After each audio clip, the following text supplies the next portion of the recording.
Hello everyone, welcome to Guidely. Welcome to the YouTube series by Guidely जहां हम सारे concepts बिल्कुल short और क्रिस्प मैनर में आपके लिए लेकर आते हैं। तो आज हमारा टॉपिक ऑफ डिस्कशन क्या होने वाला है? तो मैं सीए नेहा बंसल आपका स्वागत करती हूँ module A of economics chapter number 8 foreign trade policy. ठीक है, तो चलिए अब इस चैप्टर में हमें क्या डिस्कस करना होगा, नेहा मैम ये चैप्टर कितना इम्पोर्टेंट है, ये सब हम ऑन द वे आपको बताते चलेंगे। तो इम्पोर्टेंस की अगर बात है तो ये चैप्टर बेहद इम्पोर्टेंट है आपके एग्जामिनेशन पॉइंट ऑफ व्यू से। इनफैक्ट ये काफी माइन्यूट चीजों पर आपको टेस्ट करेगा आगे आने वाले क्वेश्चंस में भी। क्योंकि टाइम की बैंडविड्थ होती है यूट्यूब पर हम लिमिटेड कंटेंट ही आपको बता सकते हैं इतने कम टाइम फ्रेम में। तो भी मैं ट्राई करूंगी आपको सारे इंपॉर्टेंट चीजों का एक क्विक रिकैप देने की, क्विक गो थ्रू देने की। स्टिल अगर आपको कोई भी क्वेरी है आप हमसे हमेशा रीच आउट कर सकते हैं कमेंट सेक्शंस के थ्रू। इनफैक्ट हमारे पेड कोर्सेज भी चल रहे हैं, आप उन्हें सब्सक्राइब कर सकते हैं जहां पर आपको पूरा कवरेज मिल जाएगा आपके चैप्टर का one on one and interaction के भी पूरे चांसेस होंगे। चलिए आइए तो शुरू करते हैं फॉरेन ट्रेड पॉलिसी। अब फॉरेन ट्रेड पॉलिसी होती क्या है? ये एक कंट्री के ना एक्सपोर्ट्स और इंपोर्ट एक्टिविटीज को देखती है, उसकी सारी रूपरेखा को एनालाइज करती है।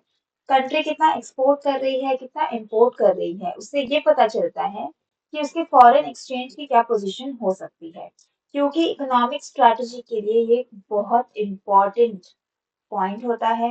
हमारा सारा फॉरेन इन्वेस्टमेंट, हमारा सारा फॉरेन एक्सचेंज यहाँ से रूट होता है। इसलिए ये काफी इंपॉर्टेंट है कि हम कितना एक्सपोर्ट कर रहे हैं, सामने हम कितना इंपोर्ट करते हैं। इससे हमारे बैलेंस ऑफ पेमेंट सिचुएशन की बिल्कुल जांच परख हो सकती है। हमें कितना पेएबल है या हम रिसीव करना चाहते हैं, हम दूसरे कंट्री से फॉरेन करेंसी मांगते हैं या हम उन्हें पे करना है, हमारी लायबिलिटी बनती है। ये सारी यहाँ पर पता चल जाएंगी। Clear? Balance of payments BOP, correct. Historical context क्या था फॉरेन ट्रेड पॉलिसी का? इंडिया की एफटीपी ना टाइम के साथ साथ और बेहतर होती गई है। पहले हम थोड़ा कम स्कोप रखते थे, अब हम कुछ ज्यादा स्कोप रखते हैं इसे एनालाइज करने में। ठीक है, अब 1990s में क्यों चेंजेस हम बात कर रहे हैं? तो अगर आपने इकोनॉमिक रिफॉर्म्स वाला वीडियो देखा है तो आप अच्छे से जानते होंगे कि आपकी न्यू इकोनॉमिक पॉलिसी आई थी 1991 में। यहाँ पर आया था एलपीजी, लिबरलाइजेशन, प्रिवेटाइजेशन, ग्लोबलाइजेशन। क्योंकि अब कंट्री लिबरलाइज हो चुकी थी तो वो दूसरी कंट्रीज के साथ ट्रेड करने के लिए फ्री थी। तो यहाँ पर हमने बहुत सारा इंपोर्ट एक्सपोर्ट पर ध्यान दिया। अब imports were trade free, I mean barrier free, exports करना भी और ज्यादा इजी हो गया था। इंडियन वेंडर्स के लिए एक बड़ा मार्केट आ गया था और इंडियन कस्टमर्स के लिए बहुत सारे वेराइटी ऑफ ऑप्शंस आ गए थे क्योंकि इंपोर्ट हो गया था बिल्कुल बैरियर से मुक्त। करेक्ट। तो प्री 1991 में प्रोटेक्शनिस्ट मेजर्स थे क्योंकि इंडियन ट्रेडर्स को बचाना था। इसलिए बहुत सारे रूल्स एंड रेगुलेशंस लागू किए गए थे। बहुत हाई टैरिफ्स थे, कन्वेंस ड्यूटीज थी, कस्टम ड्यूटीज थी इंपोर्ट्स पर, एटसेट्रा एटसेट्रा। लेकिन 1991 के बाद हुआ ये कि ट्रेड आपका लिबरलाइज हो गया था। अब मार्केट शिफ्ट हो जाता है प्रोटेक्शनिज्म से लिबरलाइजेशन की तरफ। ये हम ऑलरेडी डिस्कस कर चुके हैं उस वीडियो में। अगर आपने नहीं देखा है तो जाके उस वीडियो को देख लीजिएगा, आप बिल्कुल आसानी से समझ जाएंगे। ओके, अब हम देखते हैं फॉरेन ट्रेड पॉलिसी 2015 से 2020, इन 5 साल के पीरियड में क्या क्या चेंजेस देखने को मिले हमें। तो foreign trade policy 15 to 20 launch हुई थी 1 अप्रैल 15 को। बिल्कुल सही डेट है, याद रखने में भी आसान। और ये आपके मेक इन इंडिया इनिशिएटिव के तहत हुई थी। अब मेक इन इंडिया इनिशिएटिव क्या बोल रहा था कि ज्यादा से ज्यादा प्रोडक्शन इंडिया में कैरी ऑन किया जाए, ज्यादा से ज्यादा इंडियन वेंडर्स का स्कोप बढ़े, उनका एक मार्केट कैप्चर बढ़े। ठीक है, तो मेक इन इंडिया के तहत आपकी फॉरेन ट्रेड पॉलिसी लागू हो गई थी। ठीक है, इसके फीचर्स क्या थे? इसे ट्रेड को एम्पावर करना था, नई स्कीम्स को बुलवाना था, मर्जर और सिंप्लीफिकेशन करना था रिवॉर्ड स्कीम्स का, और ट्रांसफरेबिलिटी करनी थी ड्यूटी ड्रॉबैक, यानी कि जितने इंपोर्ट एक्सपोर्ट पर खर्चे हो रहे हैं उन्हें आपस में नलीफाई कर देना था।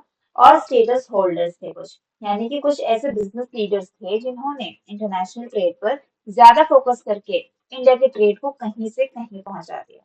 तो ये इसके कुछ ओवरव्यू में कुछ फीचर्स थे। ठीक है, और इसका कॉन्सेप्ट मेक इन इंडिया से जुड़ा हुआ है, तो ये आपको याद रखने की बेहद आवश्यकता है कि boost to make in India. यहाँ पर इंडिजिनियस मैन्युफैक्चरिंग को बहुत ज्यादा सपोर्ट किया गया था क्योंकि गवर्नमेंट भी ये चाहती है कि हमारी इकोनॉमी इतना प्रोडक्शन करे कि वो खुद के लिए तो सफिशिएंट हो, उल्टा सामने हम उसे सप्लाई भी कर सकते। Correct. Trade facilitation and ease of doing business, ये कैसे पॉसिबल हुआ था? बिल्कुल, अगर आप बैरियर मुक्त कर देंगे तो आपका ट्रेड बहुत फ्रीली फ्लो कर पाएगा। एक्स्ट्रा ऑर्डिनरी चीजें नहीं होंगी, बहुत सारा पेपर वर्क नहीं होगा, बहुत से रूल्स एंड रेगुलेशंस नहीं होंगे, तो ट्रेड हो जाएगा बहुत इजी। हाइलाइट्स देख लेते हैं फॉरेन ट्रेड पॉलिसी के कुछ। ई कॉमर्स एक्सपोर्ट्स, देखिए मैंने आपको बताया एक्सपोर्ट्स पर ज्यादा फोकस किया था। अप्रूव्ड एक्सपोर्टर सिस्टम, यानी कि जिन मैन्युफैक्चरर के पास स्टेटस होल्डर सिंबल था उन्हें अपने गुड्स को सर्टिफाई कराना था और वो फ्रीली उसे एक्सपोर्ट कर सकते थे। मैन्युफैक्चरिंग एंड एक्सपोर्ट्स एनकरेजमेंट, ये देखिए सब कुछ एक्सपोर्ट से ही जुड़ा हुआ है क्योंकि हम फॉरेन ट्रेड की बात कर रहे हैं। फॉरेन में हमारा ट्रेड कब हो पाएगा? या हम उन्हें बेचेंगे या हम उनसे खरीदेंगे। हम उन्हें बेचेंगे तो हम एक्सपोर्ट करेंगे। तो ई कॉमर्स एक्सपोर्ट्स आगे बढ़े, अप्रूव्ड एक्सपोर्टर सिस्टम आया, मैन्युफैक्चरिंग एंड एक्सपोर्ट्स एनकरेजमेंट हुआ, एमएसएमई क्लस्टर फोकस। यहाँ पे MSME, micro small and medium enterprises को ज्यादा फोकस दिया जाने लगा। क्यों? क्योंकि उनके पास ग्रोथ के चांसेस बहुत ज्यादा होते हैं एंड उनके पास फंड्स की अवेलेबिलिटी थोड़ी कम, लिमिटेड होती है। पेपरलेस वर्किंग, सबसे बड़ा बोन यही था क्योंकि अब आपकी सारी इकोनॉमी पेपरलेस हो चुकी थी, आपको एक्स्ट्रा ऑर्डिनरी फॉर्मेलिटीज नहीं करनी थी। Trade became easier for you. ठीक है। अब हम देखते हैं challenges to be addressed in upcoming FTP. अब आने वाली एफटीपीज में क्या क्या चैलेंजेस के जवाब देने की जरूरत पड़ रही थी। कुछ प्रोडक्ट्स पे बहुत ज्यादा डिपेंडेंसी बढ़ गई थी, तो वो हटानी थी।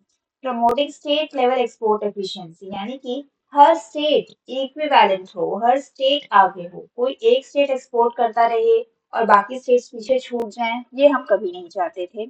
Simplification of export process, export के प्रोसेस को इजी बनाना, ये हमारा गोल था।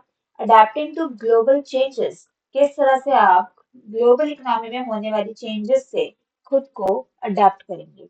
Foreign direct investment, FDI overview. ठीक है, एफडीआई का क्या क्या कंट्रोल आपको लेना है अपने हाथ में, और एफडीआई के कुछ ट्रेंड्स। देखिए नेट एफडीआई इन इंडिया कितना इंक्रीज हुआ था, ये कुछ स्टैट्स हैं। 2004-5 में 3.7 बिलियन डॉलर्स थी, लेकिन 2021-22 में हो गई थी 36.6 billion, almost 12 Guna. However, there was a 16.7% decline in 21-22 compared to the previous year. क्यों इसमें डिक्लाइन देखने को मिला? कोविड।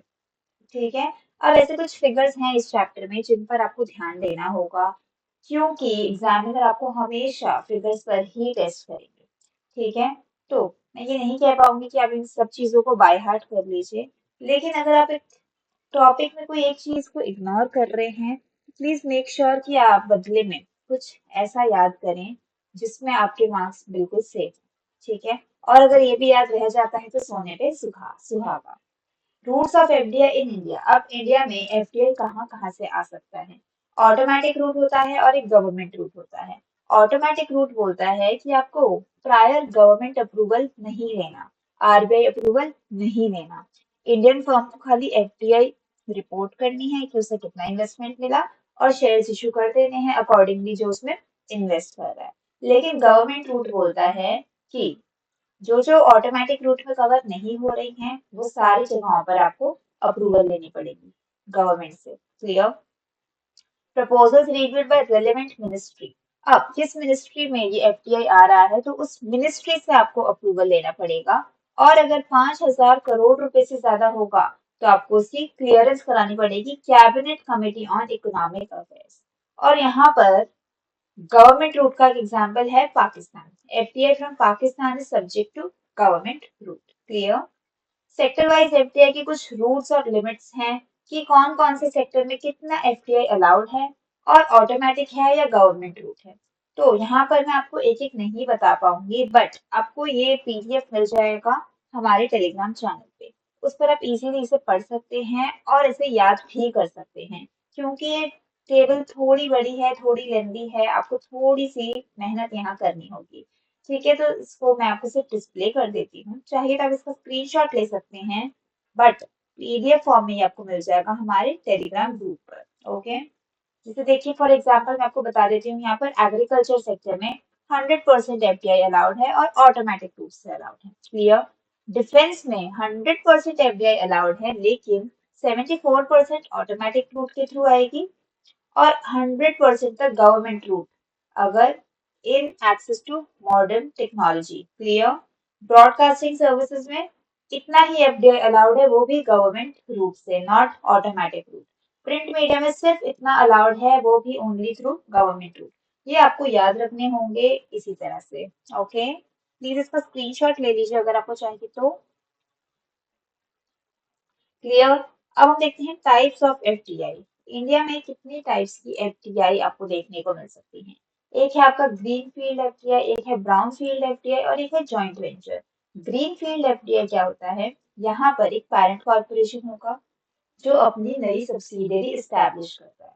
ओके, अब जिस कंट्री से आपको इन्वेस्टमेंट आ रही है, क्यों आ रही है? क्योंकि आपने वहां पर अपनी सब्सिडियरी एस्टैब्लिश करी। एक इंडियन कंपनी है, उसने अपनी सब्सिडियरी बनाई दूसरी कंट्री में, तो वहां से उसे मिल रही है फॉरेन डायरेक्ट इन्वेस्टमेंट, तो ये हो जाती है ग्रीन फील्ड एफडीआई। वो कंपनी एकदम शुरुआत से ऑपरेशंस में आई है, including constructing facilities and infrastructure, यानी कि सब कुछ उसने खुद सेटअप किया है। जैसे कि मैकडॉनल्ड्स ने यहाँ पर अपनी सब्सिडरी सेट की, अपनी चेन सेट करी, hyundai ने, पेप्सी ने, ये कुछ एग्जांपल्स हैं। ठीक है, किस तरह से इंडिया में ये इन्वेस्टमेंट्स आई हैं, फॉरेनर कंपनीज ने अपनी एफटीएस को यहाँ पर प्लेस किया। ब्राउन फील्ड एफटीआई, अब ये क्या होती है? यहाँ पर एक मल्टीनेशनल कंपनी स्टॉक खरीदेगी, इस्टेब्लिश फर्म में, किसी बनी बनाई कंपनी में स्टॉक्स खरीदती है एक इस्टेब्लिश कंपनी, यानी कि बनी हुई चीज में इन्वेस्टमेंट करती है। तो इसका एम क्या होता है? एक्सपांड करना या इम्प्रूव करना एग्जिस्टिंग ऑपरेशंस को। जो चीजें ऑलरेडी इन एग्जिस्टेंस है उन्हें सुधारने का यहाँ पर पर्पस होता है। Example, Daiichi Sankyo of Japan acquiring Ranbaxy India. Clear. Joint venture, joint venture तो बेहद ही आसान चीज है। यहाँ पर एक सिंपल तरह से पार्टनरशिप हो जाएगी दूसरी कंपनी, फॉरेन कंपनी और एक लोकल इंडियन कंपनी के बीच में। अब यहाँ पर दोनों एंटिटीज में सब बटेगा, इन्वेस्टमेंट बटेंगी, टेक्नोलॉजी शेयर होंगी, प्रॉफिट शेयर होंगे, रिस्क शेयर होंगी, जैसे एक पार्टनरशिप बिजनेस चलता है, बिल्कुल उसी तरह से। This allows for a combination of resources and expertise from both companies. दोनों कंपनीज को अपनी अपनी एक्सपर्टीज उसमें लगानी है और वहां पे अपने रिसोर्सेज को कंबाइन करके इस बिजनेस को चलाना है। एग्जाम्पल, हीरो होंडा, यानी कि hero plus Honda. Okay, hero group of India, Honda group of Japan. Clear. FDI prohibited sectors, अब ये क्या है? कौन कौन से सेक्टर्स में एफडीआई परमिसिबल है ही नहीं? तो ये है कुछ ऐसे एग्जाम्पल्स जिनका आप स्निपेट ले सकते हैं। क्लियर, प्लीज ले लीजिए अगर आपको चाहिए तो। उसमें एग्जाम्पल हो जाएगा आपका lottery business, gambling, chit funds, nidhi companies, TDR यानी कि trading in transferable development rights, real estate business. ये एक बड़ा शॉकर है कि रियल एस्टेट बिजनेस में भी फॉरेन डायरेक्ट इन्वेस्टमेंट अलाउड नहीं है, लेकिन यहाँ पर कुछ एक्सक्लूजन्स हैं। It excludes the development of townships, residential या कमर्शियल प्रीमाइसेस, रोड्स और ब्रिजेस, यानी कि यहाँ पर अलाउड है। Construction of farmhouses, manufacturing of cigars, cheroots, cigarillos and cigarettes. Okay, यानी कि बीड़ी, तंबाकू, सिगरेट, इन सब में एफडीआई अलाउड नहीं है, but it includes tobacco or tobacco substitutes. Activities are sectors not open to private sector investment. कौन कौन से सेक्टर्स में प्राइवेट सेक्टर इन्वेस्टमेंट भी अलाउड नहीं है? एटॉमिक एनर्जी में नहीं है और certain railway operations. Clear. Foreign institutional investment, अब ये क्या चीज है? फॉरेन इंस्टीट्यूशनल इन्वेस्टमेंट और फॉरेन डायरेक्ट इन्वेस्टमेंट में क्या डिफरेंस है? देखिए, फॉरेन इंस्टीट्यूशनल इन्वेस्टमेंट होता है शॉर्ट टर्म कैपिटल के पर्पज से किया हुआ इन्वेस्टमेंट।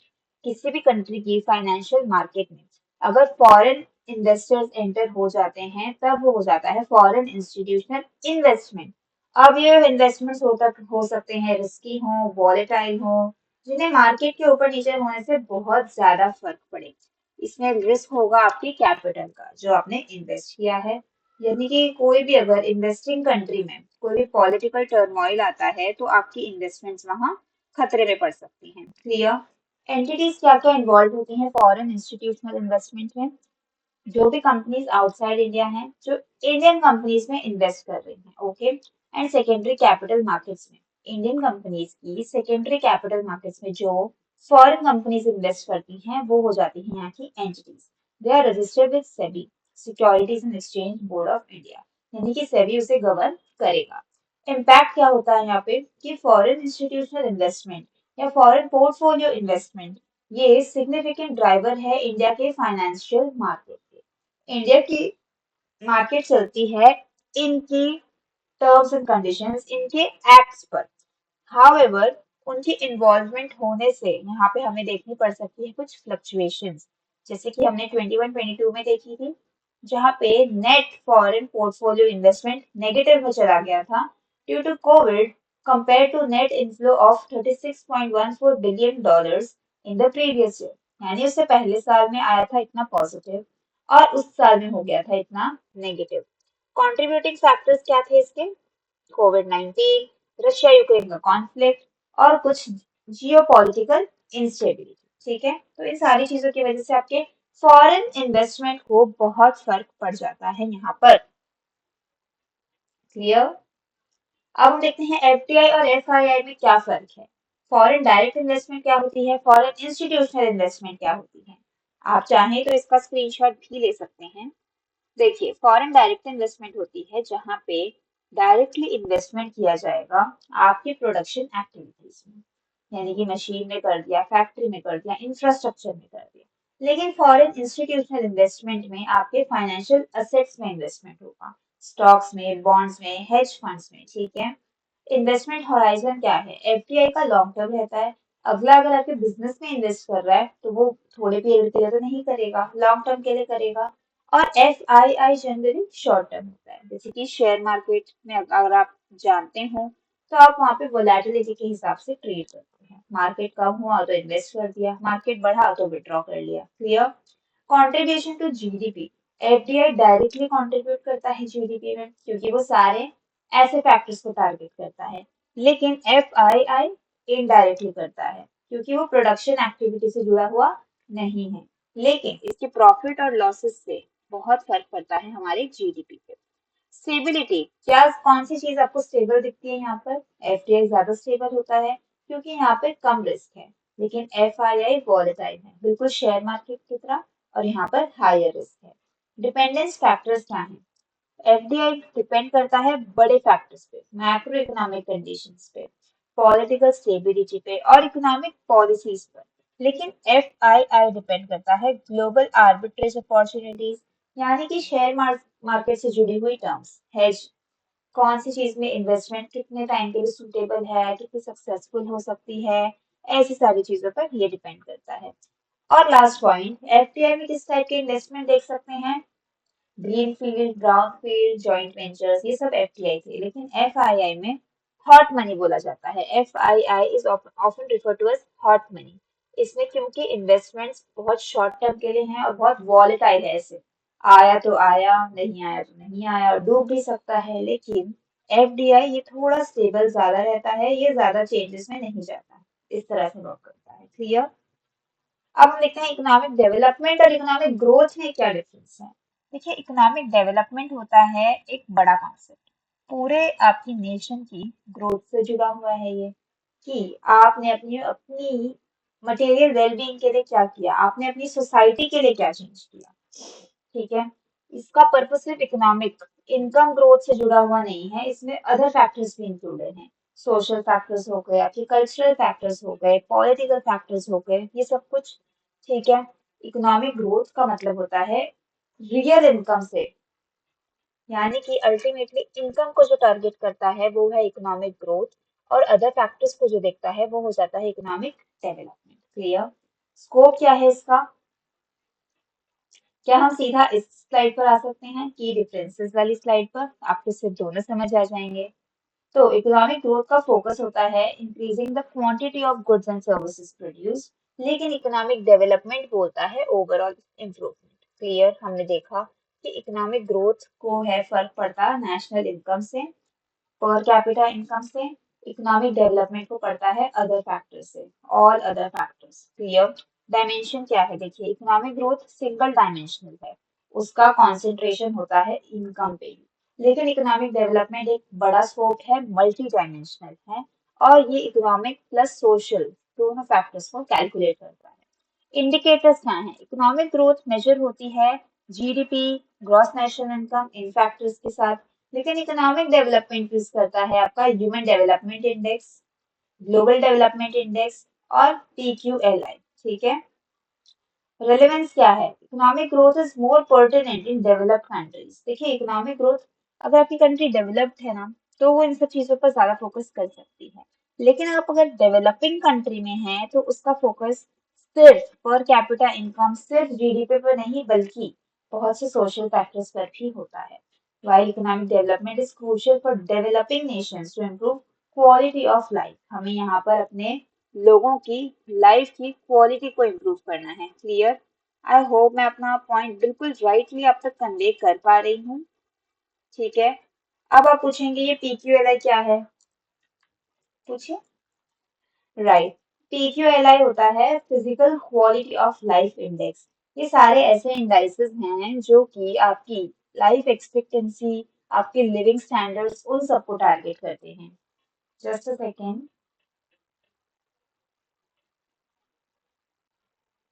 यस, PQLI हो जाता है आपका physical quality of life index, human development index, global development index. ठीक है? अब देखते हैं इम्पोर्टेंस ऑफ इकोनॉमिक डेवलपमेंट। क्या इम्पोर्टेंस है इकोनॉमिक डेवलपमेंट का? इकोनॉमिक डेवलपमेंट क्या था? जो आपकी सारे फैक्टर्स की ग्रोथ को एनालाइज कर रही है, ना कि सिर्फ पर कैपिटा इनकम। तो क्यों हमें उस तरफ जाना है? पहली बात तो इंडिया डेवलपिंग कंट्री है, तो जाहिर है इंडिया का फोकस होता है सारे फैक्टर्स पर, ना कि सिर्फ इनकम पर। तो economic development is essential as it leads to persistent increase in societies material wellbeing. हमारी वेलबींग कैसी है, इसे उससे फर्क पड़ता है।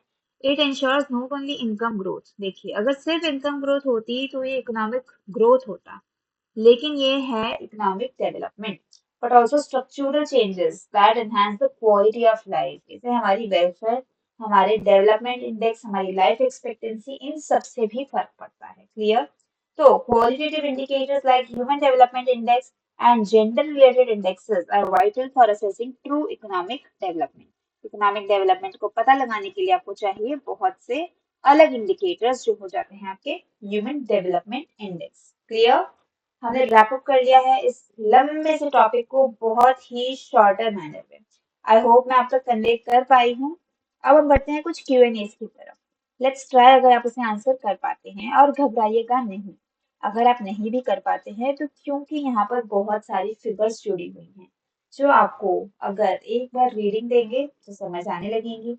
ये PDF आपको मिल जाएगा PPT के फॉर्म में अपने टेलीग्राम ग्रुप पर, प्लीज उसे ज्वाइन कर लीजिएगा। So let's try to answer this question. The Foreign Trade Policy 2015-20 targeted to increase India's merchandise and services exports to dash billion by 1920. क्या टारगेट था यहाँ पर? करेक्ट, $900 billion का। Next, FDI from Pakistan is placed under, ये हमने discuss किया था, government rule. Okay. FDI limit in private banking is how many percent? Private banking में कितना FDI अलाउड है? तो ये अगर आप उस चार्ट में जाएंगे, उस टेबल को देखेंगे, तो आपको मिल जाएगा कि 74% अलाउड है। Clear? Next, FDI in India is prohibited in which of these sectors? किस सेक्टर में एफडीआई अलाउड ही नहीं है? राइट, लॉटरी, गैम्बलिंग, निजी कंपनी, चिट फंड कंपनी, इन सब में अलाउड नहीं था। Next, which is known as hot money, क्या हमने अभी डिस्कस किया इसको? जो बहुत वॉलेटाइल मार्केट को फॉलो करता है, वो कौन सा इन्वेस्टमेंट है? एफडीआई या एफआईआई? एफआईआई। एफआईआई है बहुत हॉट मनी। ओके, तो यहाँ हम एंड करते हैं इस टॉपिक को। देखिए, अगर आपको कोई भी डाउट है, आप हमेशा हमसे रीच आउट कर सकते हैं। एक तो आप इस वीडियो के कमेंट सेक्शन में अपने डाउट्स छोड़ सकते हैं, दूसरा आप इस ईमेल आईडी को नोट कर लीजिए, यहाँ पर भी आप हमसे कांटेक्ट कर सकते हैं, और तीसरा इस नंबर पर भी आप हमसे रीच आउट कर सकते हैं। इनफैक्ट हमारे पेड कोर्सेज की सारी जानकारी आपको यहाँ मिल जाएंगी, जो कि अभी चल रही हैं। तो I would suggest you all to subscribe that as well, क्योंकि वहां पर हमें बिल्कुल भी भागम भाग में नहीं करना पड़ेगा, बिल्कुल भी रिवीजन पॉइंट ऑफ व्यू से नहीं डिस्कस करना पड़ेगा। इनफैक्ट एकदम आराम से इत्मीनान से एक एक सेंटेंस आपको बताया जाएगा। इसी के साथ goodbye, good luck, thank you, see you, Neha Bansal signing of.